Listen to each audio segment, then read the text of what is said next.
Hallo und herzlich willkommen zurück zu 911 Scales. Heute sind wir wieder beim Porsche Zentrum Mannheim, haben die Laura Siepert mit dabei. Hallo zusammen. Das heißt, wir sind wieder im Vollformat unterwegs. And to all your international viewers out there, no worries, English subtitles can be activated for this video.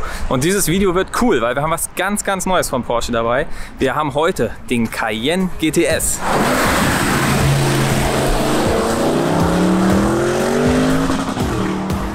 Und hier so schön abends, wo jetzt wirklich wenig los ist am Porsche-Platz, am Porsche-Museum. Das ist auch echt schon was Cooles.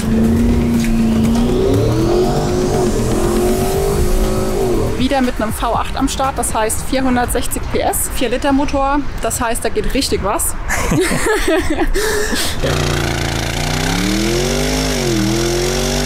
Hier haben wir das Fahrzeug in Tiefschwarz Metallic, unser Vorführwagen.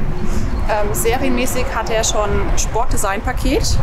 Dann haben wir hier schon die serienmäßigen LED-Scheinwerfer mit PDLS. Das heißt, die lenken auch mit unter anderem. Wunderschön 22 Zoll Sport-Klassikräder, auch in Tiefschwarz Metallic lackiert. Ich finde, das sind somit die schönsten Räder überhaupt auf dem Wagen. Was ich da immer ganz toll finde, serienmäßig auch jetzt die Seitenscheibenleisten in Schwarz. Also rundum ums ganze Fahrzeug. Die wunderschöne Optik, Sportabgasanlage in Doppelrohr links und rechts, auch in Schwarz-Hochglanz. Und die Schriftzüge haben wir hier auch in Schwarz beim GTS. Und sogar das Heckleuchtenband ist abgedunkelt. Finde ich, gibt eine richtig klasse Optik. Ja, komplett schwarzer Cayenne GTS, der sieht ja wirklich irre aus. Und jetzt bleibt natürlich noch eine Sache, der Schlüssel. Ja. Gebe ich ungern ab, aber hier ist er. Ah. Viel Spaß damit, gute Fahrt. Ganz lieben Dank. Und wir sehen uns übermorgen wieder. Wo ich den Schlüssel dann wieder ungern abgeben werde.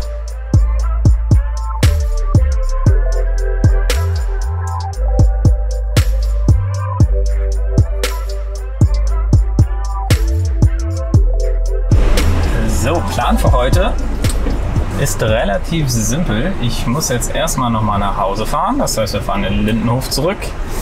Und dann fahren wir heute Abend nach Lorsch, wo der Björn wartet, nach der Arbeit. Und dann machen wir ein paar Fotos und machen das Auto auch mal ein bisschen dreckig.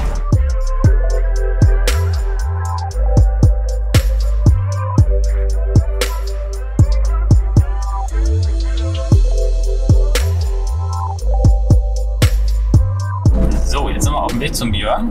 Und das Auto habe ich jetzt schon mal ein bisschen mehr gefahren, sind jetzt bei 74 Kilometern, also noch nicht allzu viel.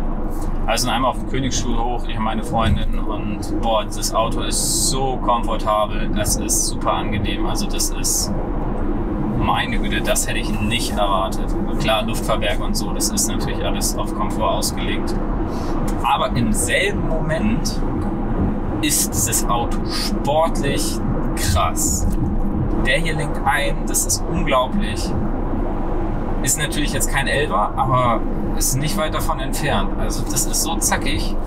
Die Lenkung ist so krass gut. Hier ist eine Menge Arbeit drin, hundertprozentig, damit dieses Auto so gut fährt, wie es es macht.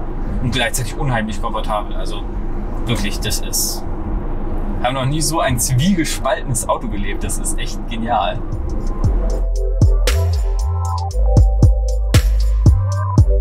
Also wenn man wirklich ein Auto haben will, was alles kann und hauptsächlich noch ganz viel Platz hinten hat, das hier ist sehr nah dran an dem, nach was man sucht. Also wenn man, besonders wenn man noch ein SUV will, ist hier schon Number One. Ne? Also das ist schon echt krass, hätte ich nicht erwartet.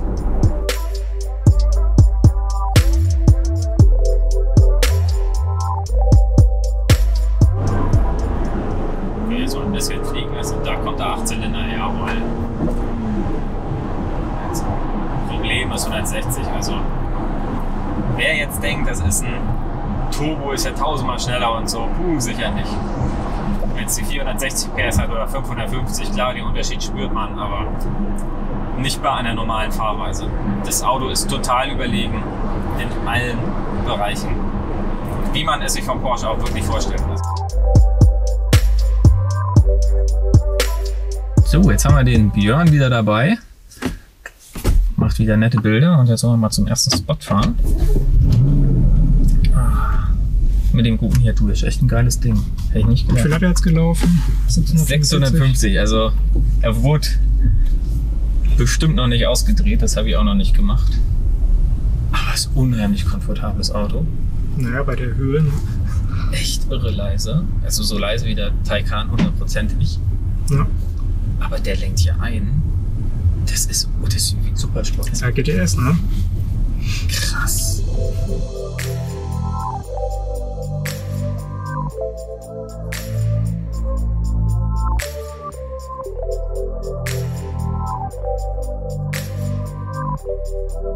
Ja, und da haben wir wieder einen unglaublich schönen Fotospot gefunden, der Björn und ich. Mitten im Feld, in der Natur. Und wir mussten sogar, um hier überhaupt herzukommen, den Offroad-Modus benutzen, weil das kann der Cayenne natürlich auch. Der fährt auch mal gerne Offroad. Da zeige ich euch jetzt mal im Infotainment, wo man das einstellt. Und hier sieht man schon, wie hoch das Fahrzeug jetzt ist. Also der ist jetzt komplett hochgefahren. Machen wir den Kollegen mal an. Klingt unheimlich gut, der 8-Zylinder, also wirklich, das ist schon krass. Und wenn man jetzt hier nicht im Car-Menü ist, hat man einen extra Offroad-Mode. Und da kann man zwischen On-Road, Gravel, Mud, Sand and Rocks kann man umstellen. Und hier kann man nämlich auch das Fahrzeugniveau einstellen. Das heißt, wir können hoch haben. Dann sagt er mir hier im Display, dass das Fahrzeug runterfährt. Und wir können das Fahrzeug natürlich auch runterstellen. Das kann man aber nicht im Offroad-Modus machen. Mittel und Tief sind jetzt hier ausgeblendet. Das heißt, wir müssen wieder in Drive gehen, sagen Offroad-Modus beenden. Und dann fährt das Fahrzeug nämlich richtig runter. Das zeigt er einem hier an. Jetzt können wir Fahrwerkniveau, können wir auch einfach mal auf Sport Plus stellen. Dann fährt er nämlich noch ganz, ganz runter.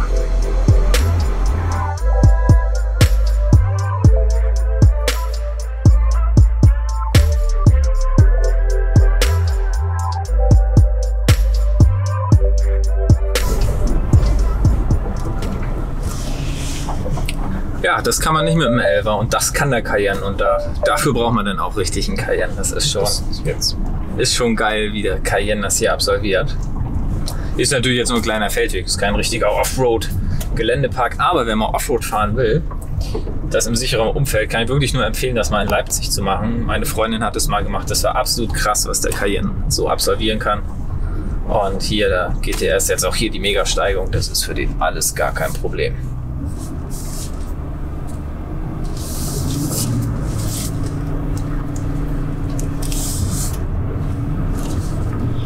Alles klar, und dann mit einem schönen Sonnenuntergang und einer herrlichen Landschaft verabschieden wir uns für den ersten Tag. Bis morgen!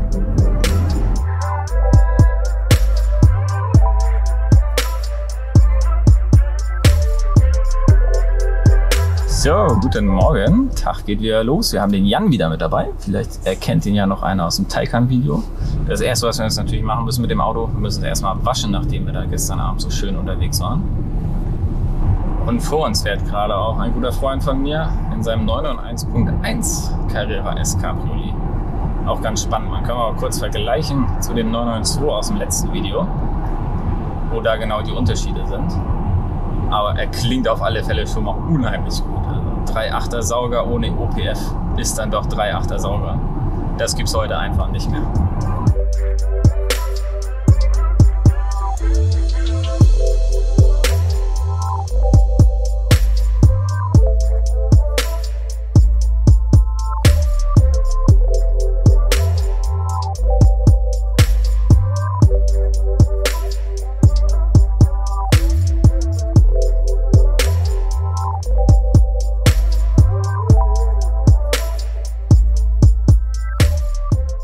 So, jetzt ist das Ding von gestern wieder sauber, es sieht schön aus und dann fahren wir weiter, wieder in den Odenwald.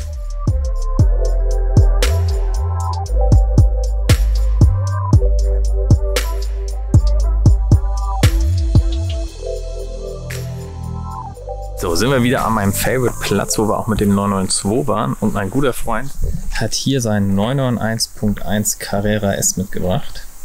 Der klingt natürlich ganz anders als der 992.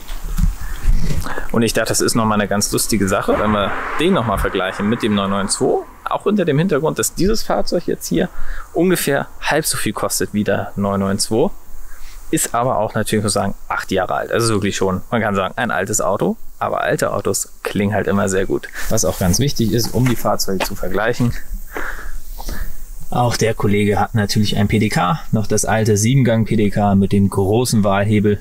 Da muss ich sagen, der wird wirklich nicht in den 992 reinpassen, vom Interieur her. Das würde nicht gut aussehen. Der hier ist natürlich cool, weil der hat noch die alten Getränkehalter, die man so individuell rausklappen kann. Und wenn man das wieder davor klappt, dann geht das wieder so schön zusammen. Die vermisse ich im 992. Einfach so eine schöne kleine Spielerei, die ist einfach cool. Sportkrone haben wir natürlich auch. Und Sportabgasanlage auch.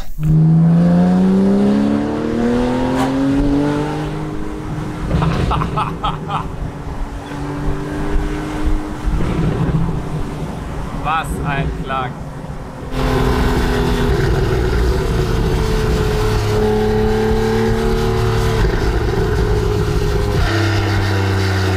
Krass!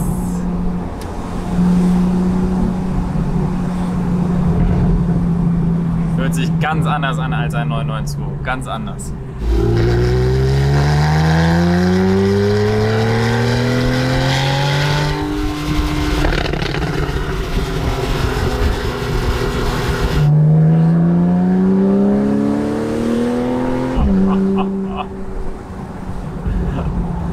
Geiles Teil.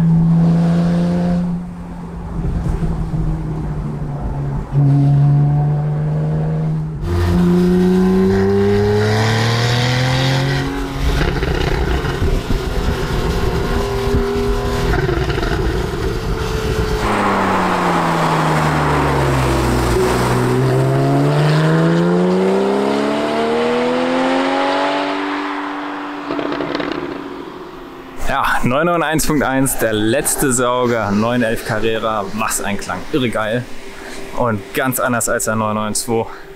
Aber 992 natürlich mit seinen ganzen geilen Turbogeräuschen hat auch Spaß gebracht. Was mir aufgefallen ist, der 991, der ist wesentlich weicher abgestimmt als der 992, der wirklich so bretthart auf der Straße lag. Hier haben wir natürlich auch die Standardvariante, auch als Carrera S und ohne 10 mm Tieferlegung. Weiß ich gar nicht, ob es das damals überhaupt bei dem gab. Aber was ein Auto, und jeder, der nach einem gebrauchten 11er sucht, 991.1, meine Empfehlung, ist wirklich geil. Und mein guter Freund ist sehr, sehr glücklich mit diesem Fahrzeug, wirklich.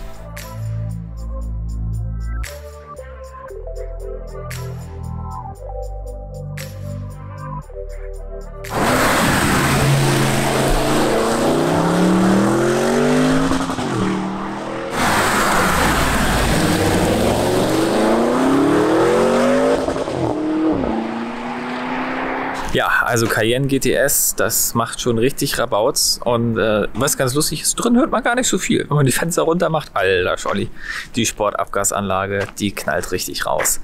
Also gerade wenn er mal so in Bregenzer geht, jetzt ist das Auto ja endlich mal eingefahren. Boah, irre, irre. Also was der V8 hier rausknallt. Wirklich gut gemacht von Porsche. Und wer sowas möchte, so ein bisschen Rabautskiste, für den ist das hier genau das Richtige. Jetzt fahren der Jan und ich noch mal nach Stuttgart und jetzt setzen wir den Verbrauch von dem auch mal zurück. Und wollen mal gucken, was der so auf der Autobahn bei normaler Fahrt so verbraucht. Ich bin gespannt, ich bin die Strecke schon mal mit dem Cayenne E-Hybrid gefahren, mit dem Coupé.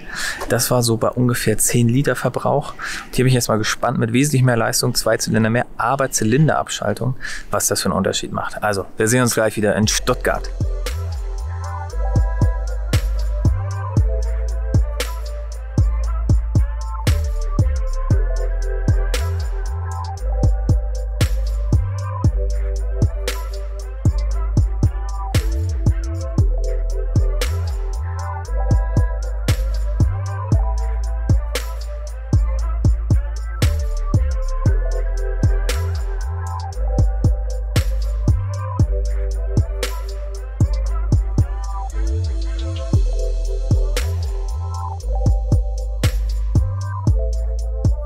So, da sind wir im Porsche Museum und ja, Verbrauch, wie ich es mir gedacht habe, der GTS Cayenne, der kann auch wirklich effizient sein. Oder Vorbehalt, also normale Automobilmenschen, erschreckt euch jetzt nicht. Wir haben hier einen Verbrauch von 10,5 Liter, was für den 4 Liter V8 Twin Turbo finde ich echt in Ordnung ist. Hier einmal war eine Menge Landstraße und viel langsame Autobahn mit Baustellen und so weiter. Aber das ist halt realistisch. Das ist so in Deutschland. Haben jetzt hier 100 Kilometer und 10,5 Liter Verbrauch. So, und jetzt gucken wir uns mal ein bisschen das Porsche Museum an.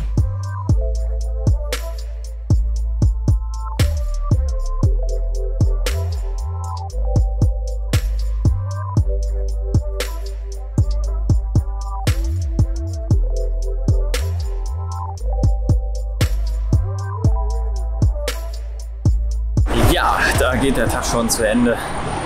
Konnten jetzt hier doch ein bisschen weniger filmen als gedacht, ist doch viel los. Haben aber die Gelegenheit genutzt, ein paar coole Modellautobilder zu machen. Wen das mal interessiert, unbedingt mal bei mir auf Instagram vorbeischauen. Wir haben da eine kleine nette Porsche-Platz-Challenge am Laufen. Ich glaube, da sind wir jetzt ganz gut dabei.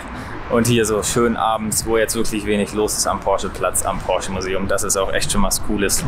Wenn man sein eigenes Auto mit dabei hat, die sind sehr freundlich hier. Kann man wirklich in Ruhe auch Bilder machen, während hier ein C63 AMG hinter mir durchbraust. Das Auto wäre mir ein bisschen zu laut. Der Cayenne hier, der GTS, der ist genau richtig. Der kann richtig Rambazimmer machen, aber kann unheimlich komfortabel sein. Und so komfortabel geht es jetzt für mich auch wieder nach Mannheim. Und morgen geht es dann noch ein bisschen weiter, bevor wir das Auto dann wieder zurückbringen.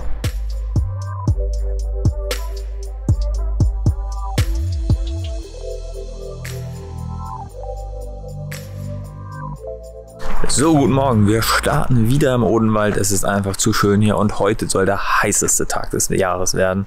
Und Mannheim, 35 Grad, habe ich nicht so Lust zu. Und hier ist einfach so angenehm. Es ist so schön und ruhig. Eine super Gelegenheit, jetzt mal in Ruhe um das Fahrzeug zu gehen. Und hier das Porsche Zentrum Mannheim hat sich wieder richtig Mühe gegeben mit diesem Fahrzeug.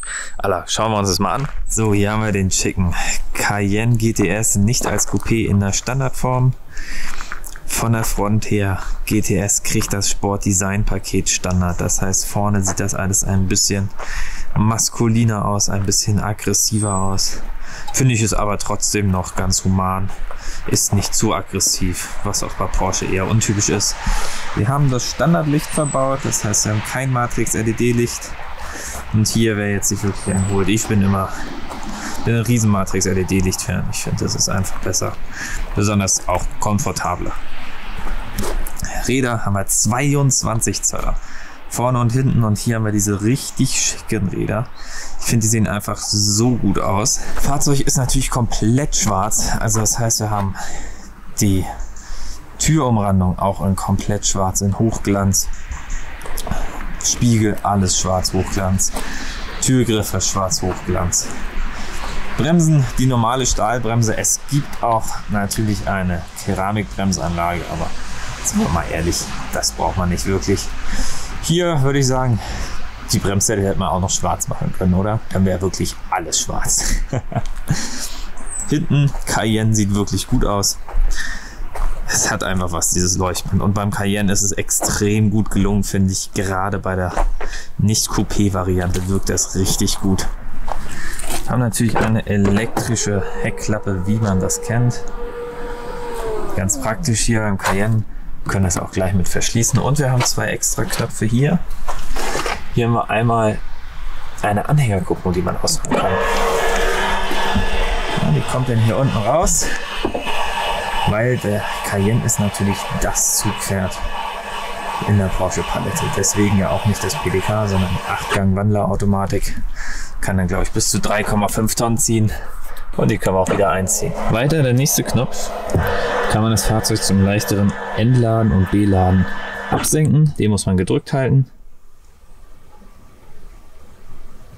Und dann fällt er runter. Und das ist auch ein ganz schönes Stück. Das macht wirklich schon einen Unterschied. Genau, sonst im Kofferraum auch ganz praktisch. Hier ein kleines Netz, hier ein paar Häkchen. Und wir haben natürlich auch einen doppelten Boden, den man hochziehen kann. Kann man auch noch drunter gucken. Zeigt man natürlich nicht so häufig beim Porsche den Kofferraum, aber hier beim Cayenne ist es natürlich wirklich wichtig, weil das Auto wird dafür benutzt.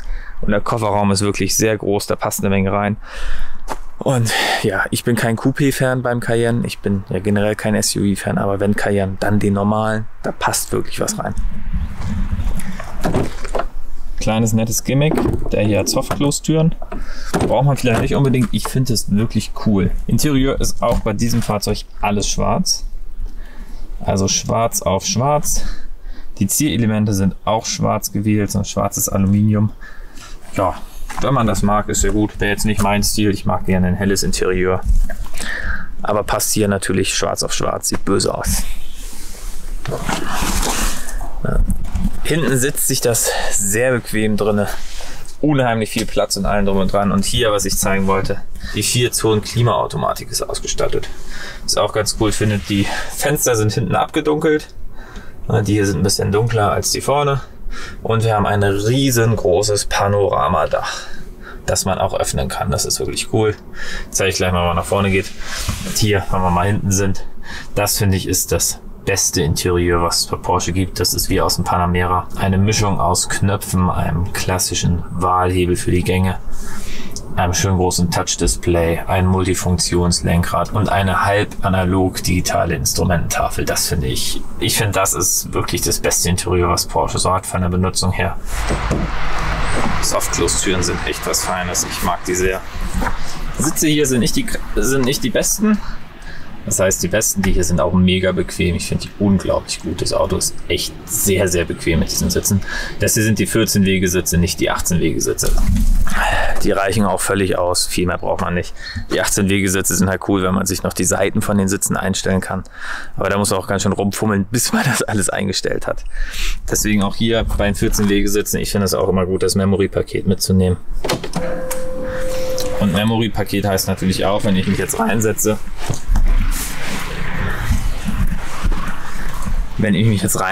und das Fahrzeug starte bzw. die Zündung einschalte, dann fährt er auch auf die Position zurück, wie ich mir das eingestellt habe. Lenkrad, wie schon gesagt, das ist hier dasselbe wie im Panamera. Was ein bisschen doof ist, hier gibt es nur Knöpfe zum lauter und leiser machen, hier gibt es keine Walze dafür. Aber es gibt die beste Walze, die jemals in einem Porsche verbaut wurde. Das ist die hier. Die ist so hochwertig, das ist so gut. Auch hier die Knöpfe sind gut. Und was man auch sagen muss, was wirklich angenehm ist, diese Felder hier. Wenn man sich das einmal gemerkt hat, dann benutzt sich das besser, wesentlich besser, als wenn man das hier über das Display macht. Also sonst ist das Fahrzeug ausgestattet mit dem Sport-Chrono-Paket. Das heißt, wir haben da oben diese Uhr und wir haben hier das Wichtigste, diesen Drive Mode Selector. Dann können wir umschalten zwischen Sport, Sport Plus. Zeigt uns hier auch nochmal nebenbei im Display an, aber hier hat man es auch gleich einfach sehen. Oder individual. Und dann dieses kleine Knöpfchen hier drückt, den Sport Response Button. Wenn man zum Beispiel überholen will, ist es sehr praktisch. Dann geht er automatisch in die beste Gangposition und hat die komplette Power für einen Abruf bereit. Und meistens ist man schneller überholt als in 20 Sekunden, wo das Ding zur Verfügung steht. Dann drückt man den einfach nochmal und dann fährt er auch sofort wieder in den normalen Modus zurück.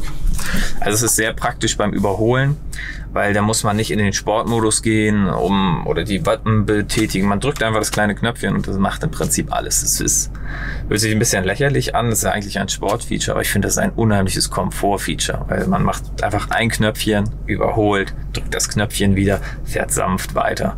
Ich habe es ja wirklich wie in einer Dauerschleife erwähnt in diesem Video. Er ist so komfortabel, meine Güte. Es ist auf absolut Luxusklasse-Niveau, wie ich es noch nicht erlebt habe mit irgendeinem SUV. Den Hybrid, den ich mal gefahren habe, der war nicht ansatzweise so komfortabel. Das Panoramadach können wir hier oben betätigen und es zieht sich über das ganze Auto bis nach hinten. Da gibt es zwei Möglichkeiten. Wir können das einmal komplett aufmachen. Das ist wirklich sehr cool, gerade im Sommer. So, machen wir fix mal wieder zu. Ambiente-Beleuchtung haben wir auch. Die lässt sich in vielen verschiedenen Farben einstellen, wie man das mag. Finde ich, ist auch ein cooles Feature, gerade wenn man bei Nacht unterwegs ist. Sehr viel angenehmer. Und dann können wir auch den Sonnenschutz von dem Panoramadach komplett auf und zu machen. Der braucht ein bisschen, der hat eine weite Wegstrecke. Das hier ist übrigens auch aus Aluminium gefertigt, auch sehr hochwertig. Hätte man im Prinzip nicht machen müssen, das wird keinem auffallen. Und dann ist das Ding zu. Sonst letztes kleines Ausstattungsmerkmal hier. Das Bose-System ist ausgestattet. Nicht das große Burmeister. Das reicht auch vollkommen aus. Auch wenn man viel Musik hört, ist man damit super happy. Das Fahrzeug ist aber so ruhig, wenn ich jetzt sage, wer das wirklich will, dann ist der hier einer der Fahrzeuge, wo sich das richtig lohnt, das Burmeister-System auszustatten. Weil wenn man so ein ganz ruhiges Fahrzeug hat, wie beim Taycan zum Beispiel, dann kommt das einfach viel besser rüber, wenn man dieses Mega-Klangsystem hat. Wer es möchte, ist es kein verschenktes Geld, ist das denn wirklich zum Genießen. Ja, das waren die Merkmale hier von diesem Cayenne GTS. Es gibt eine Menge mehr. Die Ausstattungsliste, was man mit dem Cayenne anstellen kann, ist unheimlich lang. Ich werde mal wieder einen konfigurieren, den dann auch in die Videobeschreibung tun. Dann könnt ihr euch mal angucken, was ich so daraus gemacht habe, euren Senf dazugeben. Der wird nicht komplett schwarz sein. Das ist nicht mein Stil. Genau, so und jetzt verkabeln wir nochmal das Auto. Jetzt hat er nämlich schon ein bisschen mehr als 1000 Kilometer. Das heißt, er ist auf alle Fälle eingefahren. Dann machen wir mal ein bisschen Klang und mal die erste Launch Control in diesem Auto.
So, der Lüfter arbeitet noch hier vorne vom großen 8-Zylinder-Triebwerk und der Klang ist irre, oder? Also im Sport-Plus-Modus mega. Im Sportmodus ist noch so ein bisschen mehr für die Poser unter uns, die das lieber so ein bisschen knallen haben wollen. Da der nur den Sportmodus betätigen. Im Sport-Plus-Modus macht er das weg, da nutzt er alles, um auf Performance zu gehen. Und hier auf der Landstraße, also für einen Cayenne ist das doch irre, was so ein Auto kann, oder? Es ist echt krass. Ich war jetzt nicht viel langsamer hier unterwegs als mit dem 11er, der wesentlich sportlicher ist. Einzige Problem hier, jetzt für mich, sage ich mal, ist das Getriebe, das 8-Gang, die Wandlerautomatik, wenn man PTK gewöhnt ist, das ist nicht so schnell, da spürt man wirklich den Unterschied. Und manchmal habe ich wirklich den Schaltpunkt wirklich verpasst und dann ist er ein Begrenzer. Aber sonst, das ist wirklich eine ganz Kleinigkeit, ne? Also das Ding macht schon richtig Spaß auf der Landstraße und der Klang ist absolut brutal. Ich finde es absolut geil. Und ja, nachdem der Wagen jetzt seine letzte Launch Control absolviert hat, fahren wir den jetzt zurück zum Porsche Zentrum und dann sehen wir uns da gleich wieder.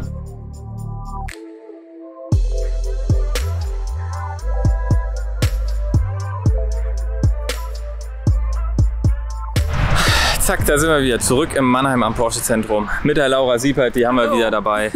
Und ja, jetzt müssen wir den Cayenne wieder abgeben. Das heißt, das erste natürlich, du kriegst den Schlüssel wieder. Sehr schmerzlich.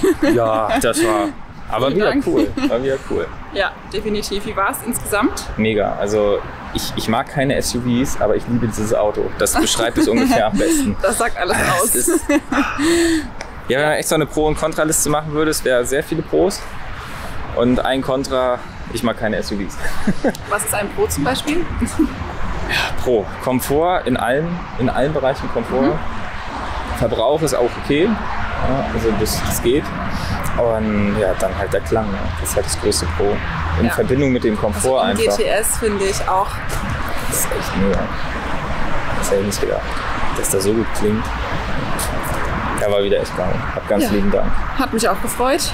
Und ich denke, wir sehen uns dann wieder beim nächsten Mal. Sehen wir uns wieder beim nächsten Mal. Was wir uns da einfallen lassen. Ja. Wenn euch wieder gefallen hat, lasst einen Daumen oben da, lasst ein Abo da. Und dann sehen wir uns nächstes Mal, wenn wir wieder mit dem Porsche unterwegs sind. Bis dahin. Alla. Ciao.